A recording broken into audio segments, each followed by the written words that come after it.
मैं कौन हूँ, मेरा स्वरूप क्या है, मेरा मूल निवास स्थान कहाँ पर, जहाँ से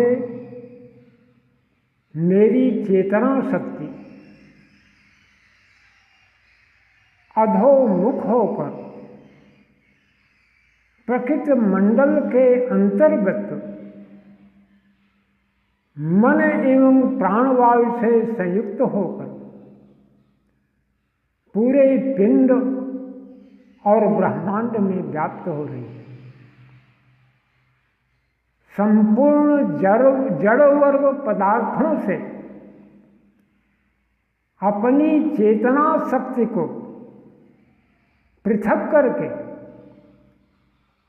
अपने मूल स्थान एवं स्वरूप को यथार्थ रूप में जानना ही आत्म परिचय कहलाता है। किंतु अज्ञानवश यह चेतन आत्मा अपने स्वरूप ज्ञान से वंचित होकर भूल बंधन में पड़ गई और इन्हीं जड़ वर्ग पदार्थों को अपना वास्तविक स्वरूप मान रही है अथवा इन्हीं से अपने स्वरूप की जानकारी करना चाह रही है। जैसे 5 तत्व, 3 गुण, पिंड ब्रह्मांड, खट शरीर, स्थूल, सूक्ष्म, कारण, महाकारण, कैवल्य व हंस, 52 अक्षर, स्वर व्यंजन संयुक्त शब्द मंत्र आदि, ये सब जड़ वर्ग पदार्थ। सदगुरु कबीर साहब इन्हें पौ भी कहें। पौ का तात्पर्य है प्रकृति, माया, छाया एवं प्रीति, अर्थात चेतन आत्मा द्वारा उत्पन्न पदार्थ। कबीर साहब आत्मा की विस्मृति का वर्णन करते हुए कहते हैं, आपन पौ आपहि से बिसरो। जैसे श्वान कांच मंदिर में भ्रम से भूखी मरो, जिस तरह से शीशे के महल में कुत्ता अपनी छाया, अपने प्रतिबिंब को देखकर भौंकते भौंकते मर जाता है, ज्यों के हरि बपु निरखी कूप जल। जैसे सिंह एक कुएं में अपना प्रतिबिंब देखकर अपनी छाया, अपनी प्रतिमा देखकर कूद जाता है, ठीक उसी प्रकार से जब आत्मा की चेतना अधोमुख हुई तो इस प्रकृति मंडल के अंतर्गत उसका प्रतिबिंब दिखाई दिया और वह भ्रमित हो गई और भ्रमित होकर के उसकी चेतना प्रकृति मंडल में उतर आई। जैसे गज स्फटिक शिला पर दसनन आर्यरो मरकट मूठ स्वाद नहीं देहु है, घर घर रटत फिरो। कहें कबीर ललनी के सुगना तो ही कौन पकड़ो। आए जीवात्मा, तू उस परब्रह्म परमात्मा का सुगनाता।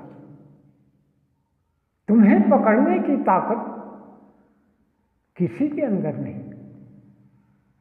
तू स्वयं बंधन में आया है, तुम्हें बांधने वाला कोई नहीं। 5 तत्व एवं 3 गुण का जहां तक पसारा है, वह सब स्थूल पवमाया के अंतर्गत आता है। सूक्ष्म पवमाया के अंतर्गत चेतन आत्मा का अक्ष आकार, इसी से समस्त स्वर और व्यंजन बनते हैं, उत्पन्न होते हैं। यह समस्त स्वर और व्यंजनों के अंतर्गत व्यापक रहता है, क्योंकि कारण अपने कार्य में व्याप्त होता है। समस्त स्वर और व्यंजन और उससे निर्मित जितने भी शब्द मंत्रादि हैं, वे सब सूक्ष्म पवमाया के अंतर्गत आते हैं।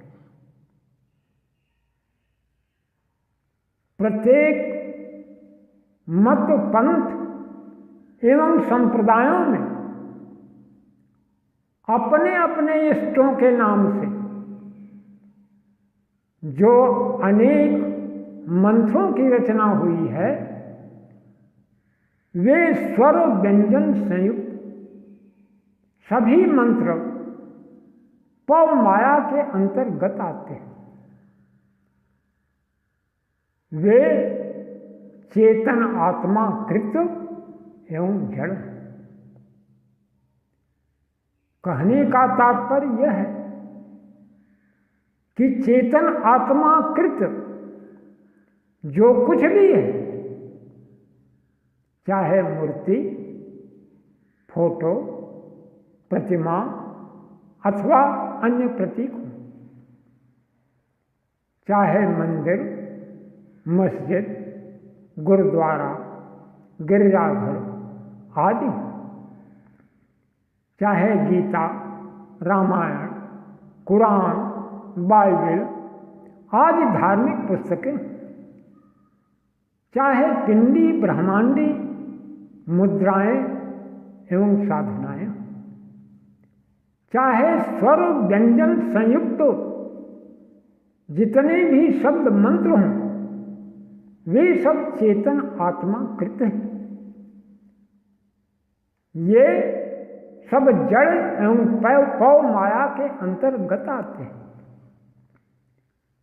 आप आत्मा अपने स्वरूप ज्ञान से वंचित होकर अपनी ही कृत्य में फंस गई और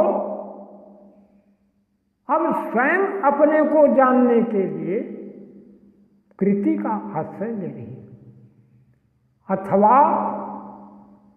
कृति को ही अपना उद्धारक एवं इष्ट मानकर उसी के अर्चन, पूजन, वंदन, स्मरण